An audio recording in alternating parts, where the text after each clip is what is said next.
अच्छा सुनो, सब्सक्राइब करते वक्त ना घंटी बजा देना।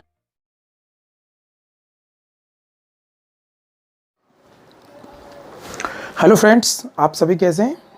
आपका हमारे YouTube channel chemistry point by doctor CV sir में स्वागत है। आज हम आपको हेलोएरीन का पार्ट नंबर 2 पढ़ाएंगे, जिसमें हम हेलोएरीन में जो बॉन्ड होते हैं उसके नेचर के बारे में बताएंगे, उसका नेचर कैसा होता है और वो SN1 रिएक्शन पॉसिबल हो सकती है या नहीं हो सकती है, उस सारी चीज़ों के बारे में हम बताएंगे। इसके बाद जो हमारा जो टॉपिक होगा वो the preparation method of haloarene बताएंगे। तो आज सबसे पहली बात है तो हमें इसके बारे में जानना है कि ये SN1 रिएक्शन पॉसिबल भी करेगा, क्योंकि हेलो एल्केन तो पॉसिबल करता था, क्या हेलोएरीन पॉसिबल करेगा या नहीं करेगा, ये बात हमको जाननी है। इसके नेचर के बारे में समझना है, क्या इसका नेचर होता है हेलोएरीन के अंदर। तो देखिए, इसके नेचर को हम वैसे तो सीधी सी बात ये है कि हेलोएरीन जो है SN रिएक्शन पॉसिबल नहीं करती। ये रिएक्शन तभी पॉसिबल करेगी जब कोई क्रिटिकल कंडीशन हो। क्रिटिकल कंडीशन का मतलब है कोई न्यूक्लियोफाइल ऐसा होना चाहिए, बहुत ज़्यादा स्ट्रांग हो और टेम्परेचर भी हाई रखना पड़ेगा। रूम टेम्परेचर पे ये रिएक्शन पॉसिबल नहीं है और हमें एटमॉस्फेयर टेम्परेचर भी लेवल बनाए रखनी होगी, तभी ये पॉसिबल है, अदरवाइज रिएक्शन नहीं होगी। आप सभी से पुनः मेरा निवेदन है कि मेरे इस चैनल को आप ज़्यादा से ज़्यादा शेयर सब्सक्राइब करें, जिससे कि मैं सभी विद्यार्थियों को पढ़ा सकूँ। ये हमारा जो चैनल काम कर रहा है UP board and CBSE board दोनों में ही काम कर रहा है। तो और इस टॉपिक के आप नोट्स डिस्क्रिप्शन बॉक्स से डाउनलोड कर लेना, जिससे कि आपको अच्छे से पूरा और क्लियर हो जाएगा। ठीक है, तो अभी हम समझाते हैं। तो देखिए, हमारा जो पॉइंट है वो पॉइंट है नेचर ऑफ, ये पार्ट नंबर 2 है हमारा, पार्ट नंबर 2। ठीक है, हमारा है topic nature of C bond X bond in haloarene.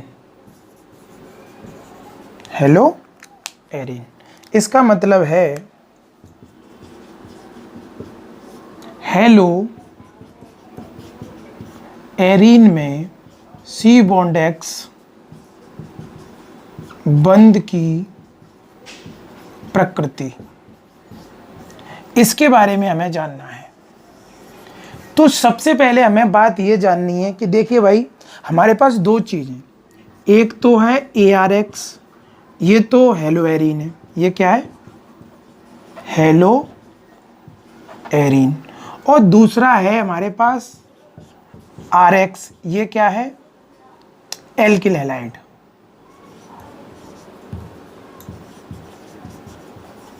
Alkyl halide that is compared to both.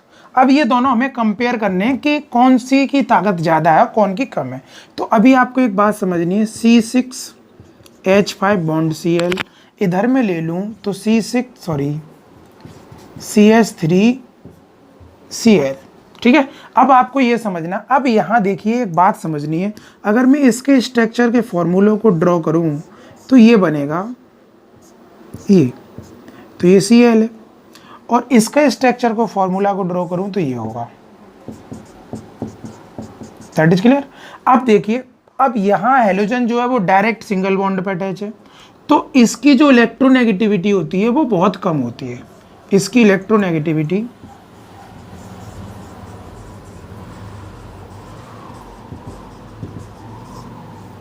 लो होती है और इसकी इलेक्ट्रोनेगेटिविटी हाई होती है।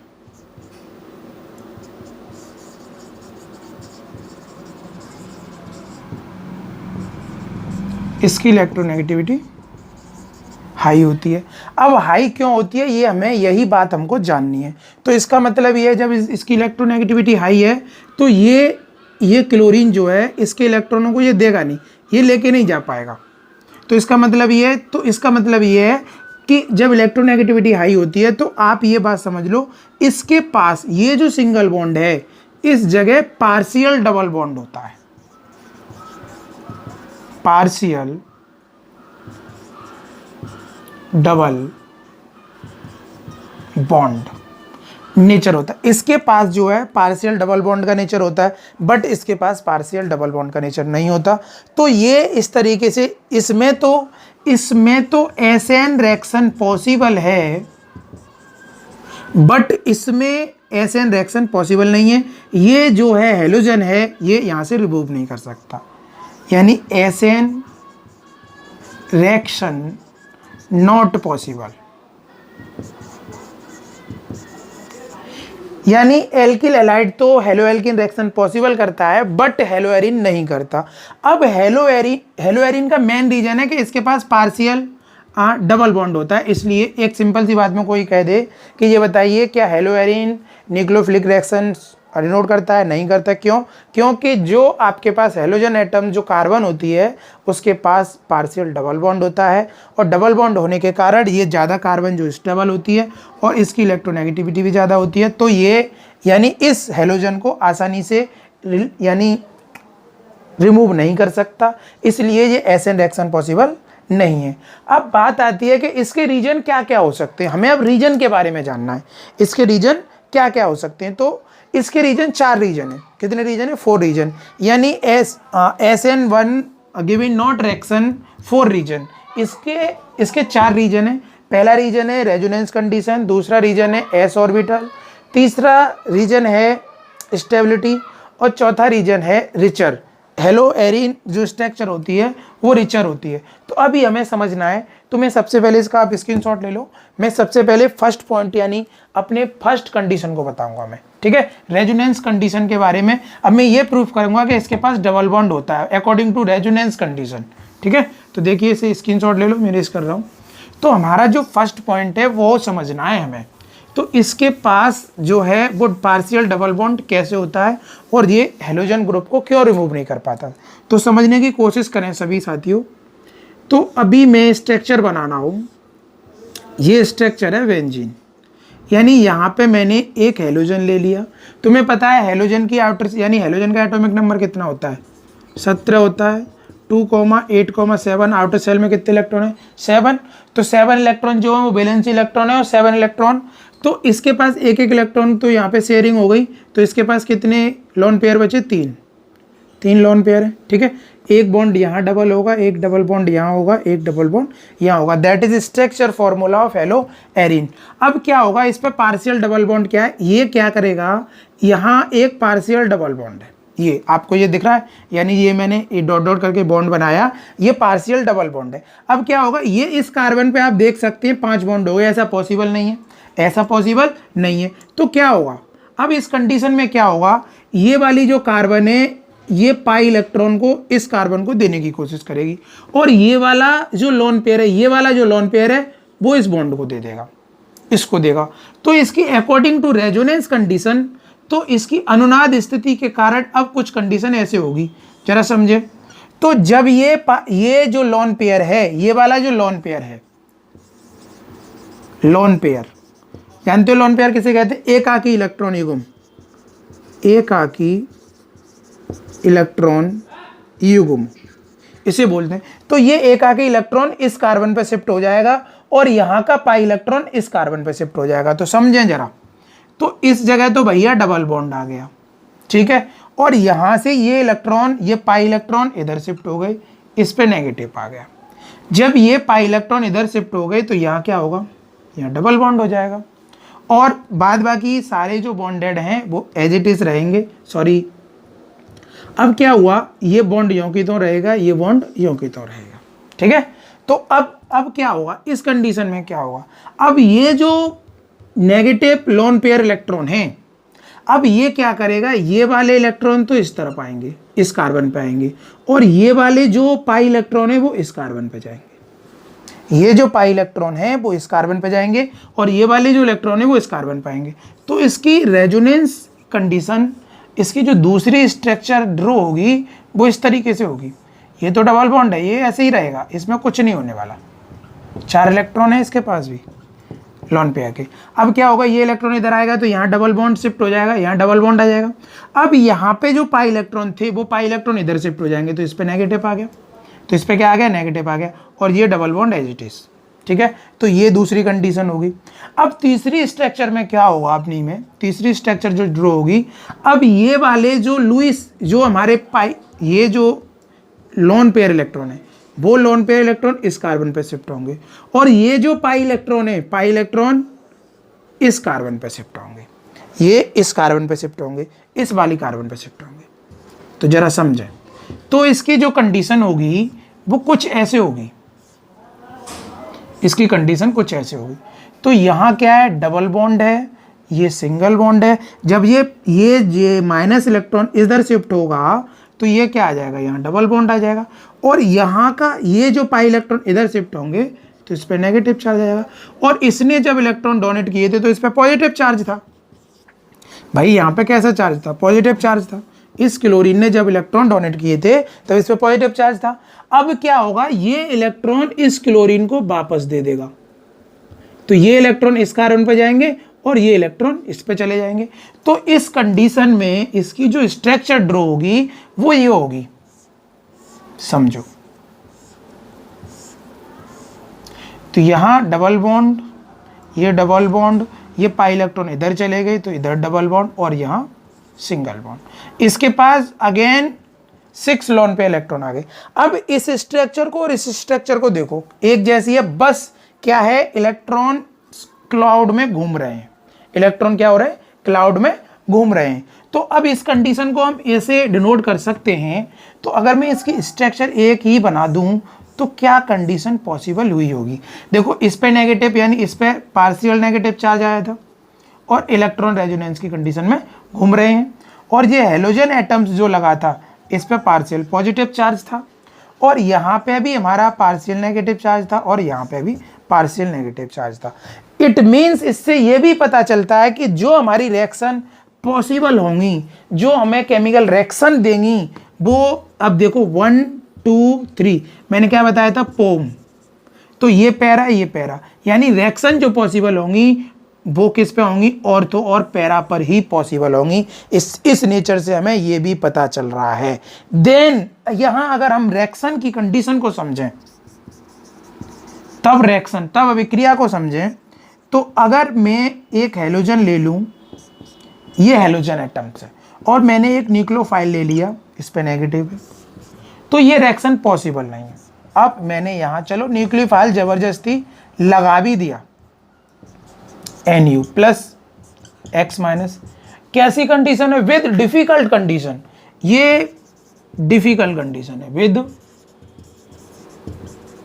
डिफिकल्टी कंडीशन, यानी ये पॉसिबल नहीं है। एक सिंपल सी बात अब यहां ये समझ लें, नोट क्या करना है, यानी general condition at normal temperature SN reaction are not possible. Haloarene, यानी in general condition at normal temperature SN reaction not possible in haloarene. यानी यह सामान्य ताप पर यह अभिक्रिया, यानी सामान्य ताप पर हेलो एरिन SN1 रिएक्शन दिखाती नहीं है। क्यों नहीं दिखाती वो मैंने पूरा रीजन तुम्हें बताया, क्योंकि इस पे पार्शियल डबल बॉन्ड होता है। ये जो होता है इस पे पार्शियल डबल बॉन्ड होता है। कैसा डबल बॉन्ड होता है, पार्शियल डबल बॉन्ड होता है। कैसा होता है, पार्शियल डबल बॉन्ड होता है। पूरा मैंने रेजोनेंस कंडीशन आपको बताई, आई होप आपकी समझ में आ गया होगा कि ये रिएक्शन कैसे। ये हमारा फर्स्ट रीजन है, इसलिए ये हमारी SN1 रिएक्शन पॉसिबल नहीं है। इसका आप जल्दी से स्क्रीनशॉट ले लो। मैं आपको रीजन नंबर 2 बताऊंगा, ठीक है। अब हम रीजन नंबर 2 की बात करें। पहला रीजन है कि इसके नेचर के बारे में हमने बताया, क्योंकि इस पे जो हमारा हेलोएरिन है, अब क्या है तुम्हें पता है कि अब ये जो हेलोजन ग्रुप जुड़ा हुआ है वो आसानी से रिमूव नहीं होगा, क्योंकि कार्बन पर डबल बॉन्ड है, और जब कार्बन और हेलोजन के बीच में डबल बॉन्ड पॉसिबल हो तो बड़ा स्ट्रॉन्ग होता है और उसकी नेगेटिविटी ज़्यादा होती है। तो इसका मतलब है यहाँ हेलोएरिन की नेगेटिविटी कम है और कार्बन की नेगेटिविटी ज़्यादा है। तो हेलोएरिन यानी हेलोजन एटम्स को जो कार्बन है इस पर डबल बॉन्ड है उसे आसानी से छोड़ेगा नहीं। रीजन नंबर 2 देखिए, कंडीशन नंबर 2। अब मैं बात करता हूँ रीजन 2 की, दूसरे रीजन की बात करता हूँ। s orbital character, s orbital character.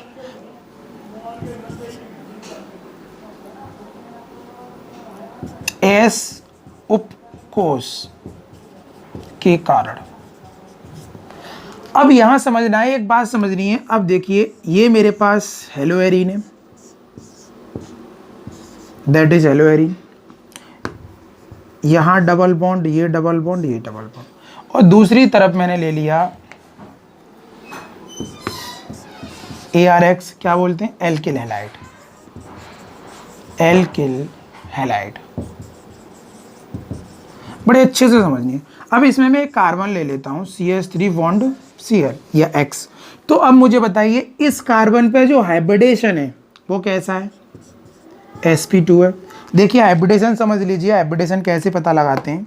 अगर कार्बन कार्बन के बीच सिंगल बॉन्ड आता है तो हाइब्रिडेशन sp3 होता है, और कार्बन कार्बन के बीच डबल बॉन्ड आता है तो हाइब्रिडेशन sp2 होता है, और कार्बन कार्बन के बीच ट्रिपल बॉन्ड आता है तो हाइब्रिडेशन sp होता है।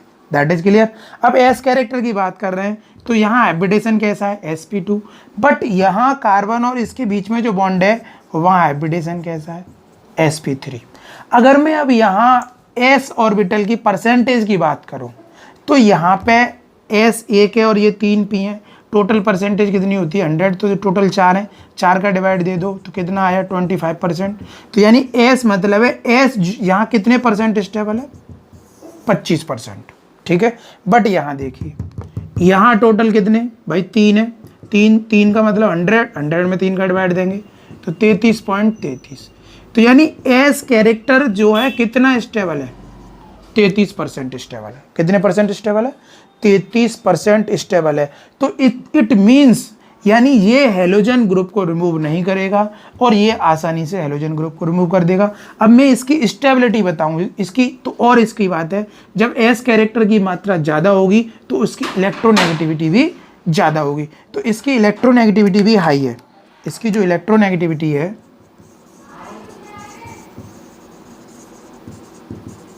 इसकी इलेक्ट्रोनेगेटिविटी कैसी है, हाई। इसकी इलेक्ट्रोनेगेटिविटी भी हाई है। अब हमें ये कैसे पता चले, तो देखिए ट्रिपल बॉन्ड जो आता है, कार्बन कार्बन है ट्रिपल बॉन्ड, तो सबसे ज़्यादा इलेक्ट्रोनेगेटिविटी होगी इसकी, और डबल बॉन्ड पे थोड़ी उससे कम होगी, और सिंगल बॉन्ड पे बहुत कम होगी। तो ये है इसका स्टेबिलिटी का ऑर्डर। यहाँ से भी पता चलता है कि ये हेलोजन ग्रुप यहाँ से रिमूव नहीं होगा। जब ये हेलोजन ग्रुप रिमूव नहीं होगा तो ये एसएन रिएक्शन पॉसिबल नहीं करेगा, यानी एसएन रिएक्शन हो ही नहीं सकती, और ये आसानी से करेगा। तो ये एस कैरेक्टर के द्वारा आपकी समझ में आ गया होगा। अब मैं तीसरा रीजन बता रहा हूँ आपको कैटायन का, ठीक है। इसका स्क्रीनशॉट ले लो फटाफट से। नेक्स्ट रीजन है अपना फॉर्मेशन ऑफ कैटायन, हेलोएरीन।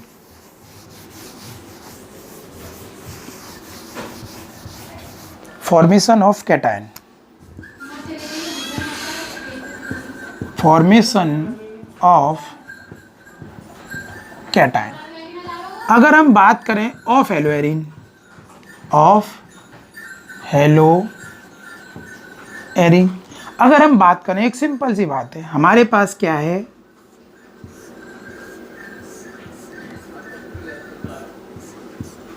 ये हेलोएरीन। अब मैंने अचानक से क्या किया, इसमें से हेलोजन ग्रुप को भगा दिया। तो हेलोजन ग्रुप को भगाया अपनी इच्छा के अकॉर्डिंग, तो यहाँ कैसा कैरेक्टर आ गया होगा, पॉजिटिव कैरेक्टर आ गया होगा। तो हेलोजन यहाँ से अलग हो गया X-। तो बट ये जो फिनॉल कंडीशन है ये अनस्टेबल है। कैसी है, अनस्टेबल, ये हो ही नहीं सकती, क्योंकि ये हेलोजन रिमूव नहीं होगा और ये बनेगी नहीं। अगर बन भी जाती है तो ये कंडीशन कैसी होगी, अनस्टेबल। तो इस तरीके से भी हम बता सकते हैं कि ये, जब तुम्हें पता है कि इसमें SN1 हो ही नहीं सकता, जब कैटायन नहीं बनेगा तो ये SN1 रिएक्शन पॉसिबल नहीं होगी। तो इससे भी हमें पता चलता है कि ये जो है SN1, जब SN बन ही नहीं दे रहा तो SN2 भी नहीं देगा, तो यानी इसमें भी SN रिएक्शन पॉसिबल नहीं है। अपना तीसरा लास्ट पॉइंट है, अगर हम बात करें हेलोएरीन की, यानी हेलोएरीन, तो हमारे पास क्या होता है, अब ये हमारे पास स्ट्रक्चर है, एक बात ज़रा समझेंगे, ये स्ट्रक्चर है। अब इस पे ऑलरेडी नेगेटिव चार्ज लगा हुआ है और ऊपर से क्या हो रहा है, एक न्यूक्लियोफाइल आके वो नेगेटिव चार्ज हो रहा है। तो ये दोनों नेगेटिव नेगेटिव चार्ज देंगे, नेगेटिव टू नेगेटिव, तो ये कौन सा फोर्स लगाएंगे, रिपल्सल फोर्स लगाएंगे, यानी प्रतिकर्षण बल लगाएंगे, प्रतिकर्षण बल लगाएंगे। और प्रतिकर्षण बल लगाएंगे तो ये इससे अटैच नहीं होगा, ये दूर भाग जाएगा। तो इसका मतलब है ये भी एसएन रिएक्शन पॉसिबल नहीं है। तो ये बात आई होप, मुझे पता है कि इन चारों रीजनों से आपको ये कंडीशन समझ में आ गई होंगी कि ये रिएक्शन क्यों पॉसिबल नहीं है। लेकिन क्रिटिकल कंडीशन में रिएक्शन पॉसिबल है। मैं एक रिएक्शन करके दिखाता हूँ तुम्हें, एसएन रिएक्शन। ये केवल तभी पॉसिबल है जब एक क्रिटिकल कंडीशन हो। क्रिटिकल कंडीशन आप समझेंगे, हमारे पास क्लोरोबेंजीन है और क्लोरोबेंजीन की एक स्ट्रॉन्ग बेस के साथ मैंने रिएक्शन कराई, दैट इज स्ट्रॉन्ग बेस, और कम से कम जो टेम्परेचर है वो 300 और एटमॉस्फेयर टेम्परेचर 200 के आसपास। तो क्या होगा, ये न्यूक्लियोफाइल जो नेगेटिव चार्ज है इस पे अटैक करेगा और ये इस पे अटैक करेगा, क्योंकि वो निगम भाग जाएगा वहाँ से। तो ये रिएक्शन पॉसिबल है। तो यहाँ OH बन जाएगा, यहाँ NaCl बन जाएगा, तो ये बन जाएगा फिनॉल। तो तब पॉसिबल है, यानी क्रिटिकल कंडीशन में केवल एसएन रिएक्शन पॉसिबल है। ये रिएक्शन जो है वो एसएन रिएक्शन है, दैट इज क्लियर, यानी सबस्टिट्यूट न्यूक्लियोफाइल रिएक्शन। ओके, तो अब हम बता रहे हैं, ये तो हमारा हमने बताया जब बेंजीन रिंग से डायरेक्ट हेलोजन एटम जुड़ा हो तब के लिए नेचर है। अब मैं बता रहा हूँ इनडायरेक्ट अटैच हेलोजन एटम्स वो पॉसिबल करेगा नहीं करेगा, उस चीज़ को देखते हैं। एक बात और बता दें हम यहाँ पे, जो हेलो एरीन में जो एसएन रिएक्शन जो पॉसिबल होती हैं वो केवल दो इफेक्ट के कारण होती हैं। यानी हेलो एरीन जो हमारा ये है RX है, इसमें दो इफेक्ट लगते हैं, इसमें दो इफेक्ट काम करते हैं, एक होता है +M इफेक्ट और एक होता है -I इफेक्ट। -I इफेक्ट केवल क्लोरीन पे काम करता है और M इफेक्ट जो होता है वो पाई इलेक्ट्रॉन और लोन पेयर, ये दोनों पे काम करता है, दैट इज क्लियर। तो इसमें I इफेक्ट होने के कारण इस क्लोरीन को हटने नहीं देता और ये भी इसीलिए ये दो इफेक्ट हैं। और एक बात सुन लो, मैं जितने भी इफेक्ट है हमारे यहाँ 5 इफेक्ट होते हैं, एक R इफेक्ट होता है, एक I इफेक्ट होता है। तो ये सारे इफेक्टों की मैं अलग अलग सेपरेट वीडियो बनाऊंगा, वहाँ से आप क्लियर हो जाएंगे। फिलहाल इतना ही समझ लो। अब मैं बताता हूँ आपको साइड चेन सबस्टिट्यूट हैलाइड क्या SN1 रिएक्शन पॉसिबल करेंगे या नहीं, तो देखिएगा। अब मैं बात करता हूँ साइड चेन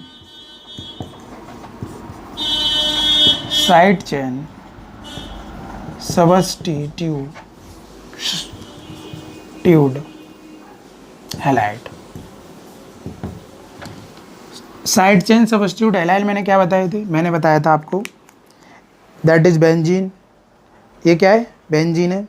ये एक कार्बन अलग से लगा दी और इस कार्बन पे एक हेलोजन जुड़ा हो, तो ये क्या थे आपके साइड चेन सबस्टिट्यूट हैलाइड। तो इट मीन्स आपको यहाँ समझना है।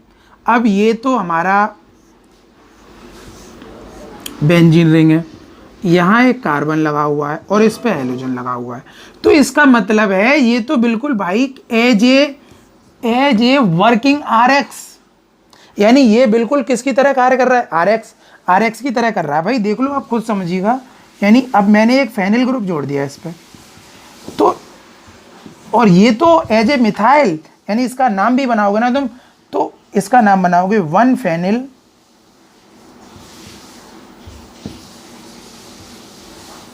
1 क्लोरो मेथिन, बनाओगे नहीं बनाओगे। तो इसका मतलब है ये जो है ये बिल्कुल as a working alkyl halide, और जब ये एल्किल हैलाइड की तरह वर्क करेंगे तो ये एसएन रिएक्शन पॉसिबल है। तो इट मीन्स इसका मतलब है इसमें एसएन रिएक्शन पॉसिबल है। एसएन रिएक्शन यानी side chain substitute halide SN reaction देते हैं। क्यों देते हैं, क्यों का मतलब है क्योंकि यहाँ पार्शियल डबल बॉन्ड नहीं होता, इसके बीच में जो हाइब्रिडेशन होता है वो sp3 होता है और इसके बीच में भी जो हाइब्रिडेशन होता है वो sp3 होता है। और sp3 हाइब्रिडेशन होने पर यहाँ 25% इसकी पॉलीमरेशन होती है, यानी ये इसकी इलेक्ट्रोनेगेटिविटी कम होती है और हेलोजन की इलेक्ट्रोनेगेटिविटी ज़्यादा होती है।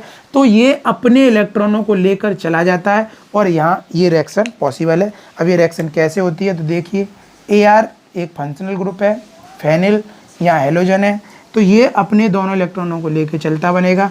एक न्यूक्लियोफाइल ले लिया, मान लो हमने पोटेशियम साइनाइड ले लिया, तो ये क्या करेगा, हैलोजन इसके साथ चला जाएगा, ये इसे अटैच करेगा।